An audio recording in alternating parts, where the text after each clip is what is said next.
Bonjour, bienvenue sur ma chaîne, je suppose. Je sais pas trop comment commencer cette vidéo. Je verrai bien comment je ferai, si plus tard je ferai des intros ou pas, mais d'abord, laissez-moi vous parler de moi. Dans cette vidéo, je vais vous parler de moi, de mes objectifs à court et long terme, et de moi du passé, du présent et du futur. Donc pour vous expliquer un peu la situation dans laquelle je me trouve.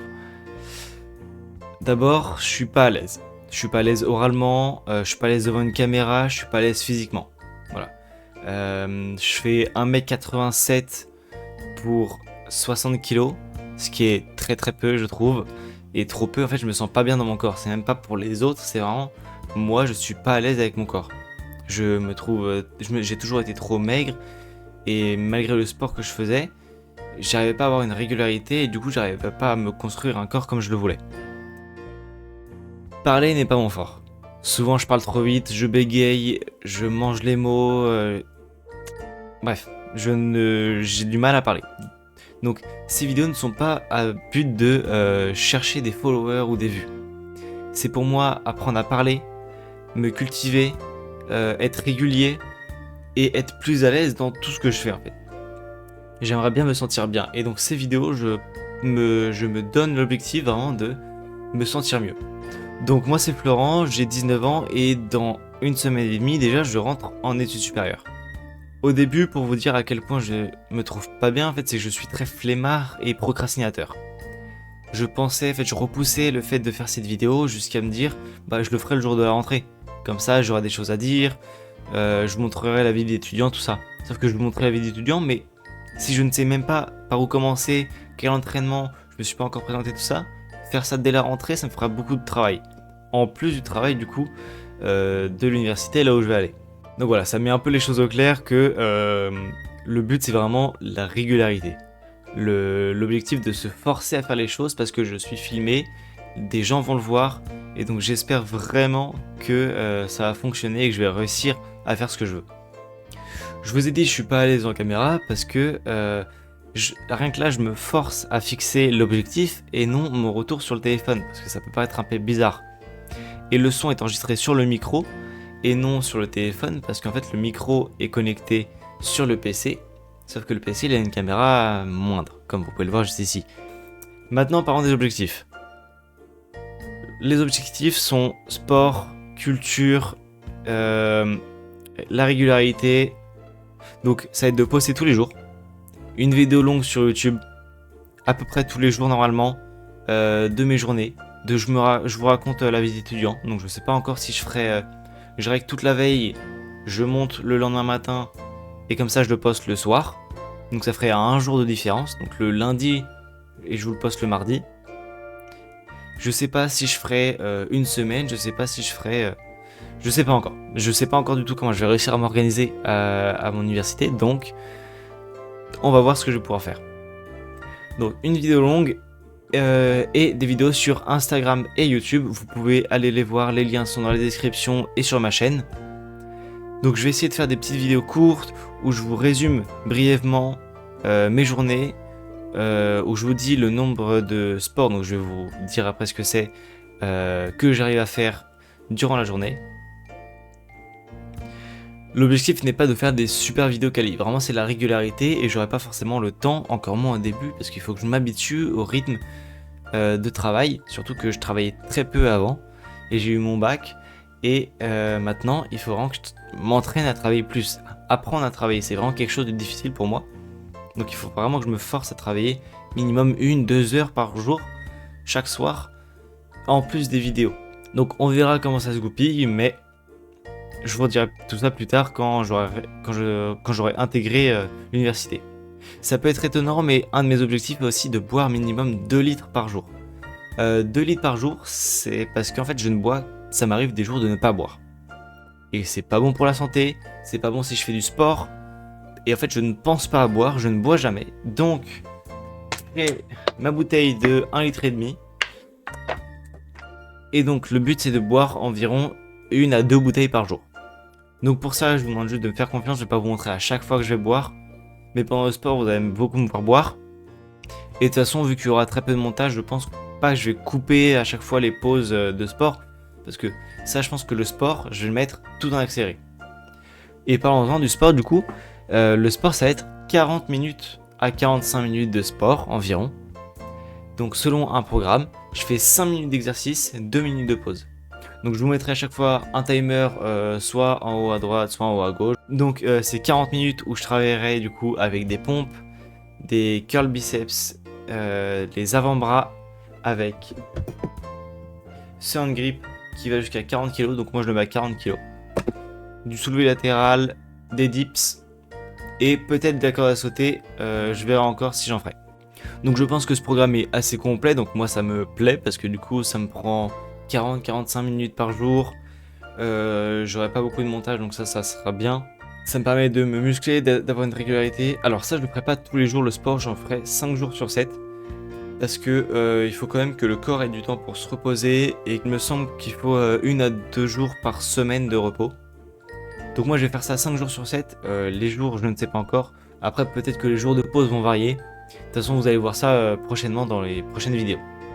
Donc comme je vous l'ai dit, notre objectif c'est d'être régulier, vraiment de faire tous les jours. Alors peut-être que des fois je pourrais pas poster parce que soit je suis en retard sur le montage, parce que oui je débute aussi dans le montage. Je connais un peu quelques petits trucs mais je suis pas forcément très bon. Mais j'aime ça, donc en vrai ça devrait aller. J'essaie de me renseigner sur la colorimétrie, sur tout plein d'autres aspects du montage en fait. En attendant, il nous reste 2 objectifs. L'un, ça va être assez simple, ça va être de supprimer Instagram, TikTok, Snapchat et tous les jeux mobiles faits de mon téléphone. Mon objectif, c'est vraiment de plus faire aucune distraction. Et le dernier point, ça sera la culture. Alors la culture, chose très compliquée pour moi, parce qu'en fait je suis très peu cultivé. Et ça m'énerve. Donc j'ai une magnifique appli qui s'appelle Genka. Alors c'est pas une sponsor ou quoi, hein, rien du tout. Juste je vous la présente parce que moi j'aime beaucoup. Et Genka c'est vraiment une appli en fait où tu choisis les thèmes que tu veux. Donc tu as plein de thèmes et du coup tu choisis les thèmes et il te propose des fiches, des récaps, des petits textes. Il y a 5-6 pages, je crois, à chaque fois de petits textes sur un thème qui te propose. Donc ça peut être l'architecture, ça peut être l'histoire, les mathématiques, la science, l'art. Il y a plein de choses. Et donc ça, vraiment, je trouve ça bien. Et donc mon objectif, ça serait de vous en lire 2 par jour. Donc pour ça, je vous ferai tourner une roulette au hasard pour choisir le thème. Et du coup, je prendrai le premier thème venu et je vous le lirai face caméra. En essayant de bégayer le moins possible. Alors par contre, chose aussi, c'est que pour lire le texte, du coup ça sera sur mon téléphone. Et donc je devrais mettre cette qualité. Malheureusement, ça m'embête, mais j'ai pas d'autre choix parce que Genka c'est une appli mobile. Et donc du coup je ne pourrais pas le regarder sur le PC. Donc bref, donc voilà pour mes objectifs. Je trouve que c'est déjà pas mal. On verra si on s'en rajoute, on verra comment je m'organise plus tard. J'ai l'impression de me répéter, hein, excusez-moi, mais c'est aussi pour ça que je fais des vidéos, pour essayer de mieux parler, de parler plus lentement, plus ou moins fort selon comment je parle. En fait, je ne sais pas trop comment. En fait, je m'en rends pas compte. Donc, je vais essayer de me filmer, de mieux parler et juste d'être meilleur moi, en fait. Par contre, en parallèle de tout ça, évidemment, j'aurai les cours. Donc, le plus important, ça reste le travail à l'université. J'ai pas encore le temps employé temps, donc je ne sais pas encore quels horaires je vais faire, mais c'est sûr que je vais faire 1 à 2 heures par jour de travail personnel, donc c'est plus important que les vidéos. Donc si jamais il y a une vidéo qui sort pas, ça se trouve c'est juste que j'aurais pas eu le temps de la faire et que je travaille. Ici je vais parler franc, je vais tout vous dire, mes ressentis, comment je me sens. C'est un peu comme mon carnet secret, mais qui est pas très secret parce que c'est en ligne. Donc déjà je vais vous parler de moi. Je m'appelle Florent, j'ai 19 ans et je viens d'avoir mon bac. Je fais 1m86 pour 60 kg, ce qui est très peu, je le sais. Donc mon passé, c'est que j'ai toujours été maigre. Je le suis toujours, mais j'ai toujours été mal dans mon corps. Et je me sens pas très bien dedans, vraiment. Petit, je voulais être youtubeur. C'est vraiment un truc que je voulais faire absolument. J'adorais, mais j'ai jamais osé. Je voulais attendre le bon moment à chaque fois. Parce que à quoi bon attendre le bon moment? J'ai souvent été seul, mais j'avais ma famille. Récemment, j'ai rencontré quelqu'un qui m'a beaucoup aidé. Alors c'est une très bonne amie avec qui j'ai pu beaucoup parlé, on a discuté ensemble, etc. Et je me rends compte que je suis pas tout seul à ressentir ça. On est beaucoup à ne pas se sentir bien. Et donc moi je me dis, bah, fais ce que t'aimes. Pourquoi attendre? Donc maintenant j'ai mon bac. Ça fait environ 7 ans que je veux faire ça. Et j'attendais le bon moment. J'attendais le bon moment. Quelle idée ça? Être youtubeur, c'est pas attendre le bon moment, faire la perfection, etc. Moi je pense que c'est vraiment essayer. Essayer, poster des vidéos, qu'elles soient bien ou pas, un jour ça prendra. L'algorithme YouTube ça prendra. Les gens accrocheront. Toi tu t'entraîneras. Tu seras meilleur. Je serai plus à l'aise devant la caméra. Je passerai moins de temps sur les montages. Ou alors je passerai le même temps, mais du coup, la qualité sera bien meilleure. Donc, je me dis, je tente. Je suis pas à l'aise là devant la caméra. Je suis pas à l'aise dans ce que je dis. J'ai même, regardez, j'ai même fait tout un script. J'ai fait un script. J'essaie de pas le lire. Souvent, je m'y reprends. Je sais pas comment ça va donner au montage. Ça se trouve, il y a plein de fois où je ferai des... parce que je bug et je sais plus quoi dire. Je relis encore. Je relis. À chaque fois je regarde là. Faut que je pense à ne pas parler en même temps. Bref, donc j'attendais. Et je me dis, ose. Faut oser en fait. Faut oser. Donc je vous balance une vidéo là. Vous me dites ce que vous en pensez. Je veux tous les commentaires, que ce soit positif, négatif. Je prends toutes les critiques. Tant qu'elles sont constructives. Je vais pas attendre d'avoir un bon setup parce que j'ai toujours attendu. J'ai attendu de faire de l'argent sans rien faire, sans trop chercher. Je voulais avoir un corps musclé en faisant même pas 2 semaines de sport et j'avais pas de résultats donc j'abandonnais. J'arrivais pas à rester sur mon ambition. Par contre, ce que j'arrivais bien, c'était passer à 4 heures sur Instagram. J'arrivais pas à trouver du temps pour le sport, pour le montage, etc. Par contre, passer 4-5 heures par jour sur Instagram, en plus des cours, j'avais pas la motivation pour travailler. Ça, j'arrivais bien à le trouver. Et ça, c'est ça qui me dérange. Donc c'est pour ça que toute distraction maintenant ça part. Donc c'est pour ça que maintenant je vais essayer de poster tous les jours. C'est même pas je vais essayer, c'est je vais poster tous les jours. Durant les 2 semaines, j'aurai pas grand chose à dire. Donc je vais surtout vous faire la culture et le sport.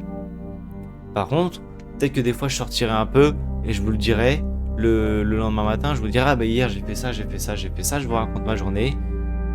Mais par contre dès que je vais entrer chez moi, je vais vous dire donc mes repas, comment je m'organise, qu'est-ce que j'ai fait en cours. Ça me permet aussi de répéter, voir si j'ai bien compris, voir si je me suis intéressé et apprendre de nouvelles choses. Donc dans ces vidéos tout au long de l'année, je me donne l'objectif de faire des vidéos pendant 1 an. Pendant 1 an, je vous documente ma vie d'étudiant, ma vie personnelle et telle quelle. Aucun mensonge, juste moi et mon rêve d'enfant. Donc si toi là, tu m'entends parler, c'est que je l'ai fait, c'est que je l'ai posté cette vidéo. Et c'est que je sais que je peux être fier de moi. Là, je serais fier de moi d'avoir posté cette vidéo. Et moi du passé l'ai aussi, d'avoir enfin osé à poster cette vidéo. Même si ça fonctionne pas, je l'aurais fait, j'aurais essayé, aucun regret. Je serais sûrement pas fier de cette première vidéo. Je serais sûrement pas content du résultat que ça donne. Mais je l'ai fait. Je peux rien me reprocher, je l'aurais fait. Parce que moi, j'ai du mal à apprécier tout ce que je fais. J'y arrive pas. Mais il faut que j'apprenne. Donc je le fais et je verrai bien comment ça se passe. Si ça se trouve, vous serez heureux. Et bah si vous êtes heureux, moi je suis content. Et à ce moment-là, je sais que j'aurais fait quelque chose de bien. Je sais que j'aurais réussi. Donc si t'es encore là, merci de me soutenir en t'abonnant à moi sur Instagram, TikTok et YouTube ici même. À mettre un like, à partager. Donc merci, c'était Florent.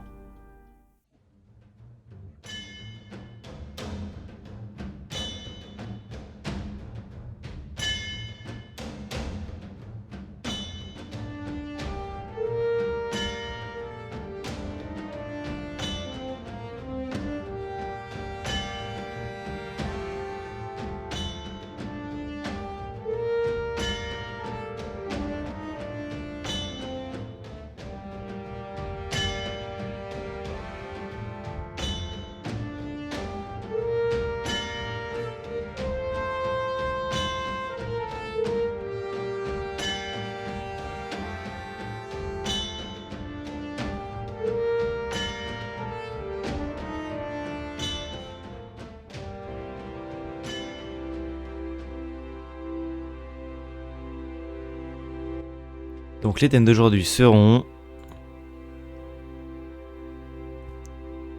Attention... On a d'un côté série TV et de l'autre musique. Bon, la qualité est bien moindre parce que on est passé sur le PC, parce que je dois lire sur le téléphone les petites fiches membre culture. Donc on a série télé et musique. Donc pour série télé, le thème ça sera 30 Something. Désolé pour l'accent, hein. Donc de 1987 à 1991. 30 Something est une série télévisée dramatique américaine diffusée sur la chaîne ABC du 29 septembre au 1987 jusqu'au 28 mai 1991. Donc ça a duré 4 ans. Créée par Edward Zwick et Marshall Herskovitz, elle est produite par The Bedford Falls Company et MGM UA Television. La série compte 4 saisons et un total de 85 épisodes de chacun d'une durée d'environ 60 minutes. 30 Something se distingue des drames policiers et judiciaires populaires de l'époque, en se concentrant sur les nuances et l'exploration psychologique des personnages plutôt que sur l'intrigue. Elle dépeint la vie d'un groupe d'amis, des baby-boomers trentenaires vivant à Philadelphie, en Pennsylvanie. La série explore comment ces individus naviguent entre leurs implications passées dans la contre-culture du début des années 1970 et le style de la vie yuppie qui a dominé la culture américaine des années 1980.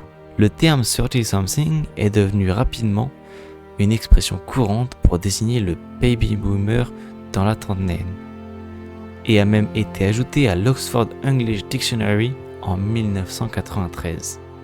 Les thèmes abordés sont variés et touchent à la vie domestique, professionnelle, aux relations amoureuses, au mariage, à la parentalité et au domaine de la vie quotidienne pour ces adultes.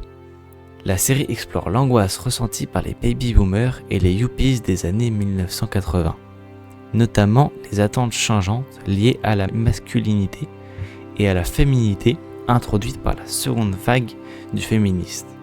30 Something est reconnu pour ses scénarios intelligents et ses personnages crédibles, s'aventurant parfois dans le monde légèrement surréaliste de l'esprit des personnages. Elle a été influencée par de nombreux films comme The Return of the Second Cus 7 en 1980 et The Big Chill en 1983. La série met en scène un ensemble de personnages interdépendants. Michael Steinman, joué par Ken Olin, et Hope Murdorch Steinman, joué par Mel Harris, un couple marié. Hope est originaire de Philadelphie et Michael de Chicago. Ils s'installent dans la région de Philadelphie après avoir obtenu leur diplôme universitaire. Leur mariage est inconfessionnel, Michael est juif, Hope est chrétienne, ce qui entraîne des complications récurrentes. Michael travaille dans la publicité avec son ami Elliot, tandis que Hope est assistante sociale à temps partiel et mère à temps plein. Elliot Weston, interprété par Timothy Busfield, et Nancy Krieger Weston, jouée par Patricia Wettig. Elliot est graphiste et leur mariage est souvent décrit comme difficile. Nancy est une peintre. Melissa Steinman, par Melanie Meyron, cousine de Michael et photographe, elle est une artiste en difficulté et ancienne petite amie de Gary. Eileen Warren, Polly Draper, amie d'enfance de Hope, c'est une femme ambitieuse mais agitée dans sa carrière.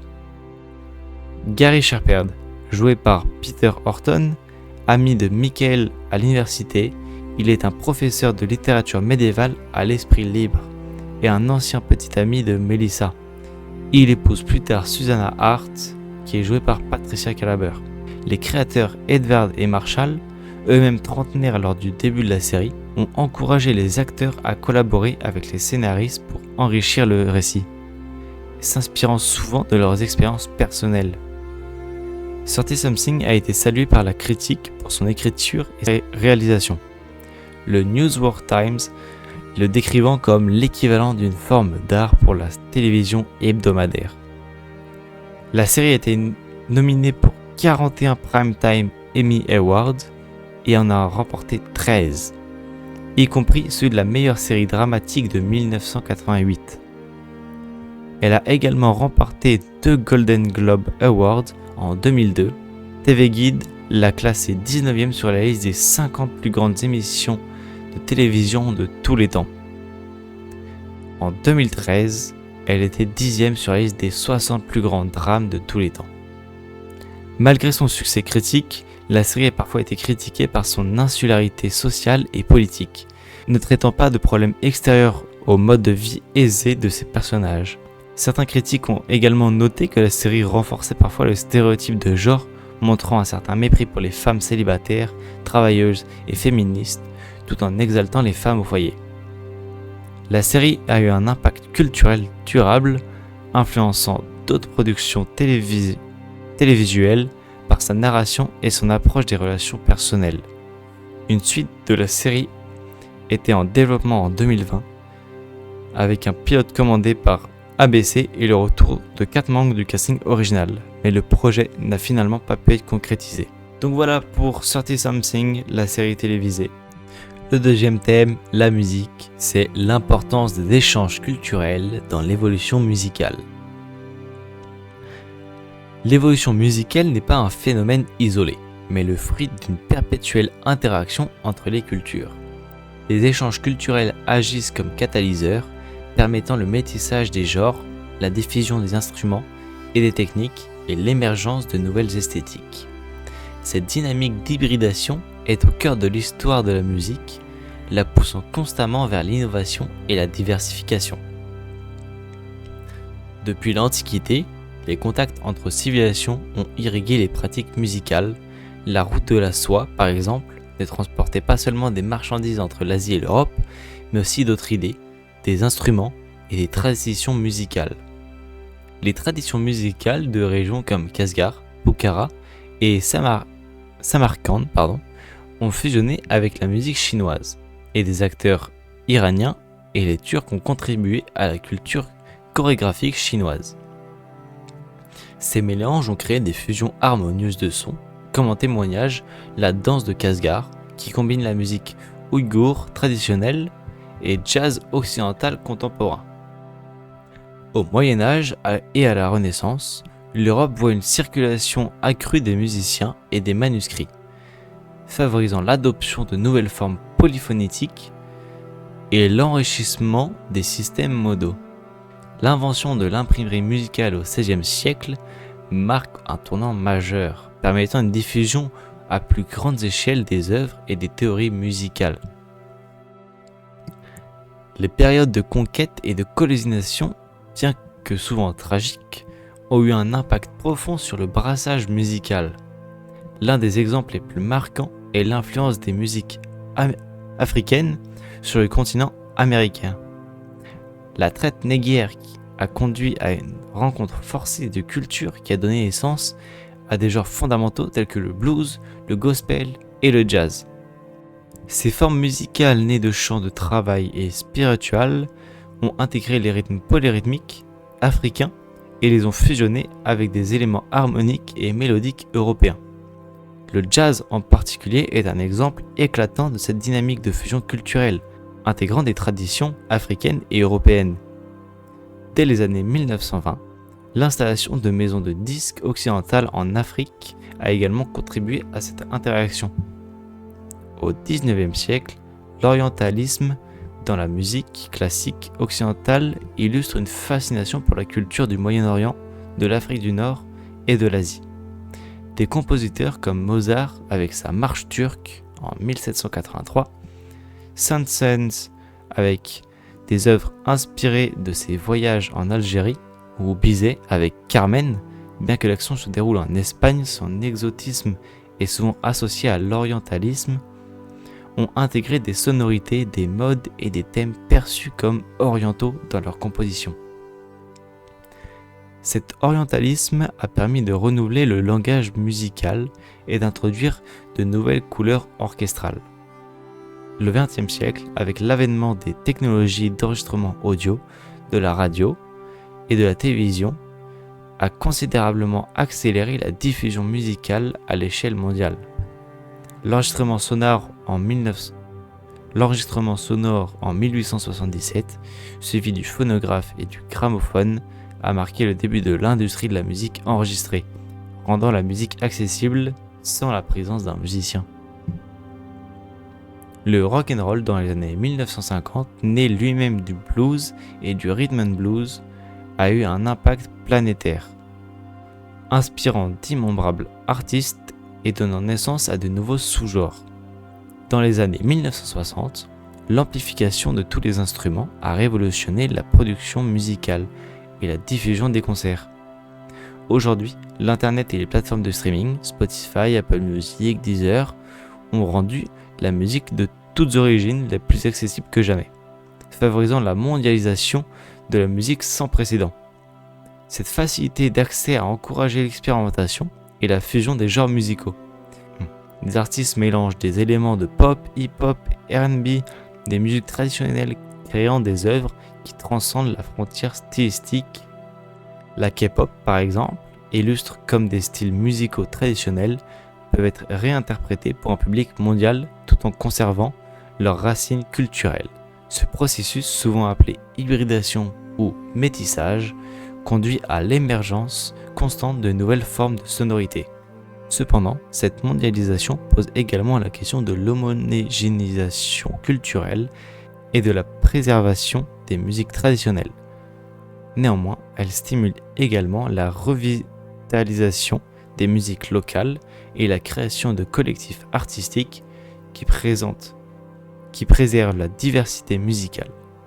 La musique, en tant qu'expression collective des expériences humaines, continue d'être façonnée par les traditions, les influences historiques, les innovations technologiques et de manière fondamentale, les échanges interculturels. Et voilà, c'est fini pour la musique pour aujourd'hui. Merci de m'avoir écouté.